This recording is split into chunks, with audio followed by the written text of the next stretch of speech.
thedailymass.com. Experience the Roman Catholic Mass from historic St. Louis Cathedral every day on thedailymass.com. His love, anywhere in the world.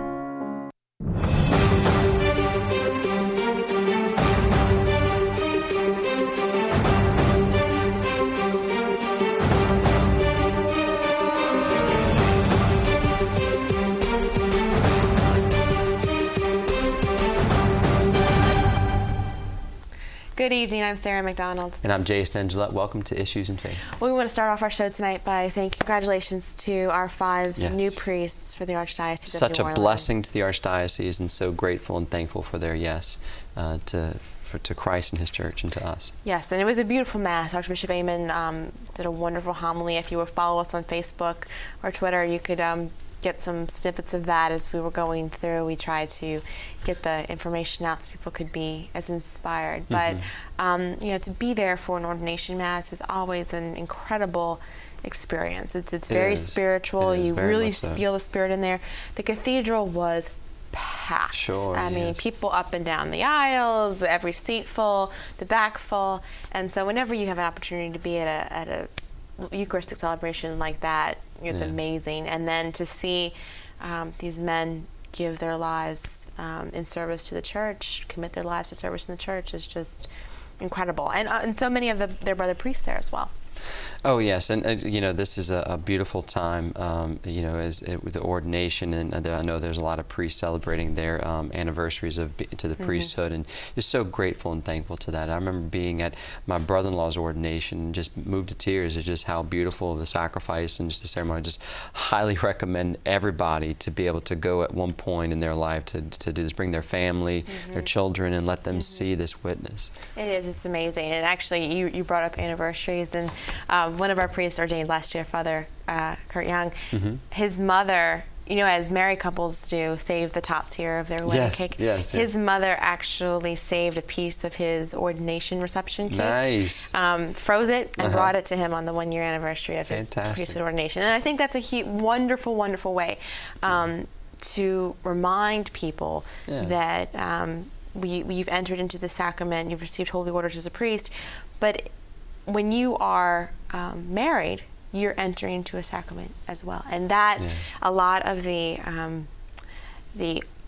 awe-inspiring nature of the ordinations is right there in front of your face. But we've lost a lot of that reverence and that awe-inspiring nature of entering into the sacrament of matrimony. And you know, both sacrament of matrimony and sacrament of priesthood, that's the sacrament of service, at the salvation of others. So both of these sacraments are for what one is going to do for another. And so definitely grateful and thankful for all those priests who said yes to help us draw closer to our Lord and Savior through the powers of the sacraments. That's right. And as we have many couples preparing for marriages in June or getting engaged in June, we have to kind of renew their idea of moving into the sacrament of matrimony, looking at it as a sacrament, not just a big party or a ceremony they have to go through. And that their love is meant to lead the other to heaven. That's right. Yeah, that person is your gift to help you get to heaven. And we also celebrated the golden anniversary wedding reception and prayer service this weekend. So happy anniversary to those couples who have been married for 50, 75, and what a all beautiful those years witness in between. They are to so many people. Definitely. Well, Pope Francis is calling on Catholics to speak the truth with love and to not be worried about being liked or their own status. In his homilies this week, Pope Francis told those gathered to avoid hypocrisy and live uncorrupted lives so that we may be able to share love and truth with even those who may not be immediately open to it. And church leaders asked the leaders of the G8 summit to remember and protect the poor and assist developing countries. The G8 summit consists of leaders of 8 industrialized nations that meet regularly to discuss global concerns. The cardinals and bishops expressed their concern in a letter that addressed their priorities, including strengthening the global economy by generating long-term growth, jobs, and prosperity. The U.S. Catholic bishops have approved a pastoral strategy to advance the movement of life, marriage, and religious liberty. It is essentially a call to prayer, penance, and sacrifice for the sake of renewing a culture of life and liberty in the United States. You can find out more, including how to get a weekly text message to remind you to abstain from meat on Fridays, online at the USCCB website, www.usccb.org. And the Office of Black Catholic Ministries has joined social media. The office started a Facebook page this week. Find them on Facebook at Black Catholics of New Orleans. You can also find the General Archdiocesan Facebook page at Roman Catholic Archdiocese of New Orleans. And a reminder that tomorrow, Friday, June 7th, has been designated a day of prayer and fasting for a safe hurricane season in Louisiana. The Catholic bishops of the state have asked that Catholics and the entire community join in the day of prayer and sacrifice to ask God's protection on our area. We also want to remind our viewers to be sure to have a plan in place for this storm season. And we'll be back with more Issues in Faith after the break. I'm here today inside historic St. Louis Cathedral, a place where WLAE has broadcast the daily Mass for more than 25 years. A recent PBS ruling ensures that this valuable service will continue on WLAE for those looking for daily inspiration, and for the many who are homebound or in our area hospitals who can't attend Mass. But in order to continue to provide the Mass every day, we need your financial support now more than ever. I'm asking you to please consider donating today. We have numerous partnership opportunities available. For as little as $32 a month, you can help fund the televising of the Daily Mass, a program that lifts the spirit and enriches the lives of so many of our viewers. And for a donation of $50 or more, we will send you this beautiful signed poster of St. Louis Cathedral as our gift. Please send your contributions to WLAE TV, 3330 North Causeway Boulevard, Metairie, Louisiana 7002. Or to donate online, log on to WLAE.com and click on the picture of St. Louis Cathedral. For more information on partnership opportunities, call 504-866-7411. At WLAE, we've worked hard to keep the Mass on the air. Now we need your financial support to keep it going. I know that you'll help us if you can. Thank you, and God bless.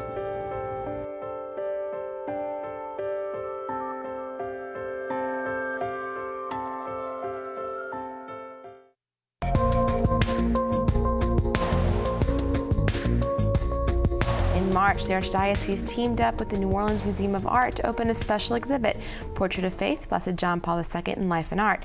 The exhibit was supposed to run just through Father's Day weekend, but due to its popularity, it has been extended into July, and Wendy Vitter, project director for the exhibit, joins us to talk about the exhibit's ongoing success. Thanks so much for being here. Thanks for having me. Well, this is very exciting. We had a 3-month run, so to speak, and it's getting to go a little bit longer. It is.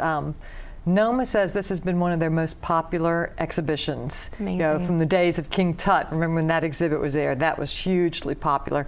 And they said this is not quite that popular, but almost. So it's been very successful in their eyes. Well, that's amazing, because I don't remember King Tut, but I remember seeing the pictures of the lines just out of the museum. So to be even compared with that is really an amazing feat. Do we have an idea of numbers of people, or is that something we're keeping We don't track of? have an idea of numbers yet, but we know, on some days, one day, a couple of weeks ago, there were 1,500 people in one day. Wow.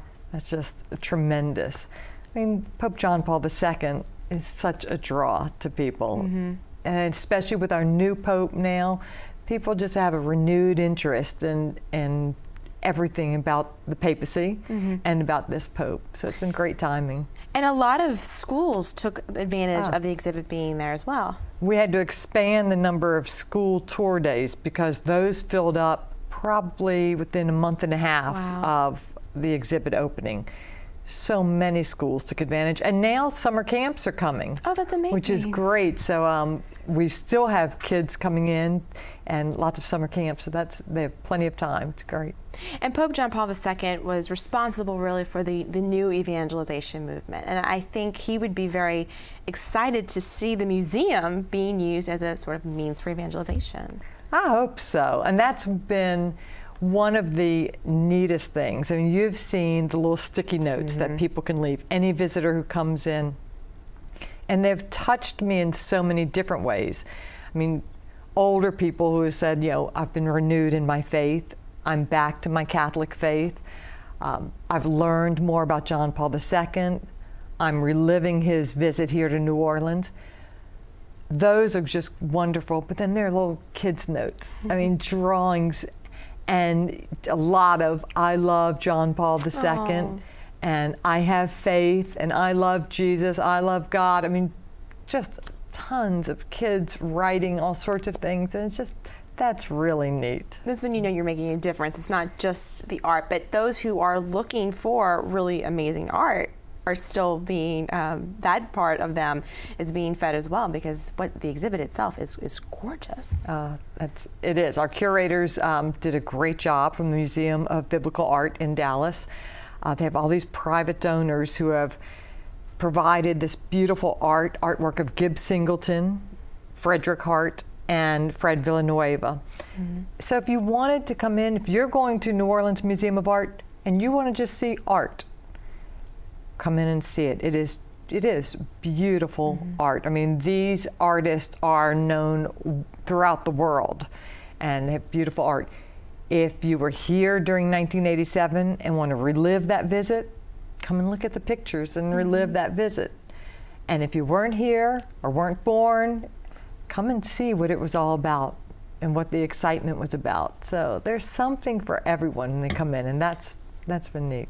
I like that you pointed out the not born part, because all of these school children tours were not born. And I actually did an interview with some students when Pope John Paul II was beatified at Pope John Paul II High School. The seniors didn't even remember his papacy because they were so young when he had died. And you think that it seems just seems so recent, even in my lifetime. But to have this experience of getting to be introduced to him, who will be a saint very soon, it's really remarkable. It is, and a lot of that, Santo Subito, those kind of notes, make him a saint now, are on the walls, and he probably will be very soon. And to think, there was a little note I was reading last night. I sat in the chair where he sat, and he's going to be a saint, so I sat where a saint sat. And I thought, it's so cute. Of course, you're not supposed to sit in the chairs. Right. We're not encouraging that. No. But the kids get it. Think about it. Second graders right now have never even known him in life. Right. And they're going through all their sacraments and having this reawakening, and he died in 2005, so they've never known anything about him. So yeah, that's really amazing. And you, as we were talking, so much good has come from the exhibit and bringing people in. We've had so much an outpouring of generosity, of volunteer support, and so many stories from people. And we all know New Orleanians love to see New Orleans. So being able to experience, re-experience the Pope, who is, it's so important, the focal point, in your own setting, seeing him in New Orleans, it means so much to people. It does. And, the history of New Orleans, we're just such a unique city, and the fact that Archbishop Hannon got the Pope to come here and take a parade down our streets, be in St. Louis Cathedral, be in the Superdome. I mean, come on, how much is that? Put on a Mardi Gras mask. Right, that was pretty amazing. Of that, only Archbishop Hannon and the hand of God could have had that happen. So that's really neat. But the everybody has stories. And the other big draw, I mean, the Pope is a huge draw, but the monstrance. Yes. I mean, that has been amazing. I mean, you talk about stories, to have this monstrance from 1938 made up of jewels from families in New Orleans. I can't tell you the number of times I've walked through the museum and there's been somebody there who said, my great-grandmother gave something that was part of that. Or, my grandmother gave, a little ring or something. And people just stand in awe of that monstrance. It's truly gorgeous. I mean, we have some pictures that we're going to be sharing, but the pictures don't do it justice at all. It is incredible. And we've had people share those stories on Facebook as well for the exhibit. it was so great to see it. I had heard stories my grandmother or my great-grandmother told me, and one of the stories that was really interesting was a lady standing there going, I wonder what happened to that ring. It was her grandmother had given the ring. She was an elderly lady. I wondered what had happened to my grandmother's ring, and it was up there on the monstrance. And she heard about it as she was listening to the audio. That is so funny. It's just that is such a great part of New Orleans. And it was not the idea of the Archbishop at the time or the church. It was just a woman in town who thought, this Eucharistic Congress is going to come here. We should all be a part of it. And started this movement to turn in jewelry and donate jewelry for this.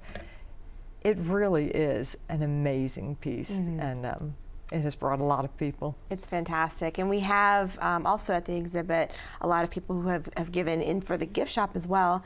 And people are really amazed at what they're actually able to get. But one local artist, Garland Robinette, did something very special. Well, Garland Robinette was commissioned by the church and by Archbishop Hannon 25 years ago during the Pope's visit to do a commemorative poster of the exhibit. Now, for this exhibit, he redid it, offered the poster, signed and numbered by him, 250 copies only, and only for sale at the exhibit. And they have brighter colors. It is a really beautiful piece. And of course, now Garland, of course, he's known for his radio personality, but he's known even more so for his artwork and for his Jazz Fest poster. So the fact that he sat there and did this and has worked so hard to produce this only for the exhibit has been tremendous. That's really exciting to see so many in the community giving back and, again, reliving that experience and getting, going back to that idea of the new evangelization, having that reinvigoration with faith. And it was God's timing that Pope Benedict would have decided to retire, Pope Francis come in, this exhibit happened, and it's actually the 75th anniversary year of the Eucharistic Congress. That's so correct. it's a lot going on. I always give credit to Archbishop Aymond because this was his vision from the beginning, and clearly I followed, it was his vision, and I just followed his direction.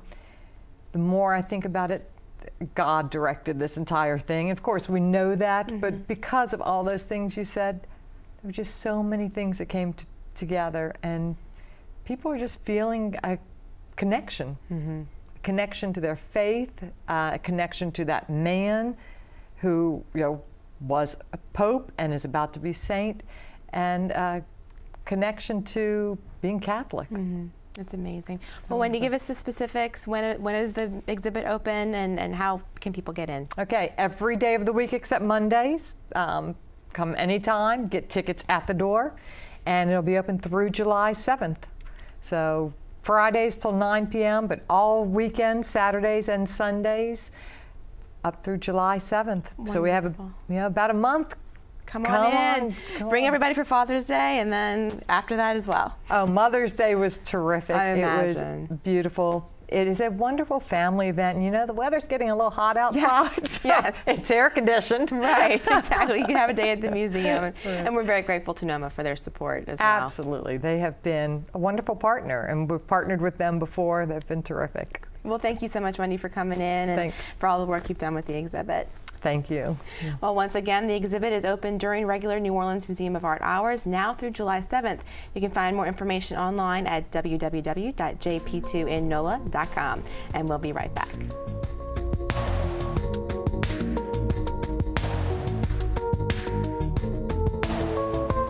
At Woman's New Life Center, reproductive health care is about more than the body. It's also about the soul. WNLC's newest program, Hope Fertility Care Center, provides effective, morally acceptable ways to plan a family, monitor fertility, and assess gynecologic health. For more information about the Woman's New Life Center, call 504-831-3117 or visit womansnewlife.com.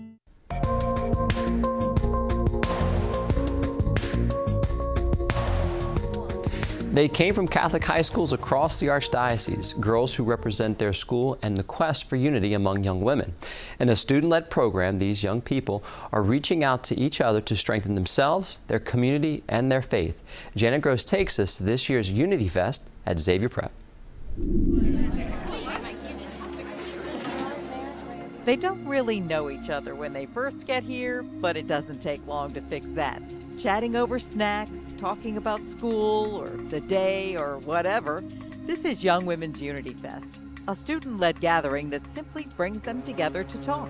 I think that it's very important that, we uplift our women to go out into the community, because we have to be strong to get jobs and do all of this great, amazing stuff. So it's just getting us ready to do amazing things as women, young women. Anybody else for 5 and 6? 5 and 6. This originated last year with girls from Xavier Prep in Mount Carmel. And although they have support from their schools, it's the girls who want this camaraderie. Kind of like channel your inner woman, because you realize it's okay to take compliments and it's okay to stand up for yourself and be like, I'm a woman and I'm not what society has pictured me, and I might not have the body or the looks of the models out there, but I have confidence in myself that I can do what I want and I'm going to achieve my goal no matter what. Faith that holds them together, and also the fact that they recognize in one another, even though they're at different schools, what they have to offer, and they want to be able to do it in their own way, which is, coming together and celebrating one another. Through speakers and special guests, they celebrate their common goals and faith, their commitment to be united. And that's what we're called to as followers of the Lord Jesus. We're not only called to live in unity, but you and I are called to be the leaders of bringing about unity in our schools, in our neighborhoods, in our families. This year's speaker, a videographer who found renewed faith, even as she used her talents to inspire others. My story is about the gift that God gave me. It seems very simple, and yet somehow or another I was called to the one that I have to lead myself to years. Inspiration, encouragement, entertainment, along with some serious after-school socializing. You have 30 seconds to tell us as much stuff about yourself as possible. So just make sure it's appropriate and entertaining and interesting. Okay, my name is Olivia Lynette Mixon. I am 17 years old. They come in their uniform, but by the time the afternoon's over, we're just girls of all kinds of plaids, all kinds of colors. We're just girls together. They learned about each other, maybe a little bit about themselves. They even learned a Jamaican liturgical dance. Got him? Where's the back room? 1, 2, 3, 4, 5. Look at him again. And this they already knew. This whole unity thing is a lot better when a lot of talking is mixed with a lot of listening. I'm Janet Gross for Issues and Faith. The girls from all the schools involved hope this tradition of unity and support continues to be an annual event. This is Issues and Faith on LA. The science of learning is an imperfect one, but Louisiana Catholic schools have consistently instituted a formula for success. An astonishing 95% of Catholic school students go on to college. And last year, they brought with them over $185 million in scholarship awards. Shouldn't you invest in success and the confident leaders of tomorrow? Louisiana Catholic schools, in a class of their own.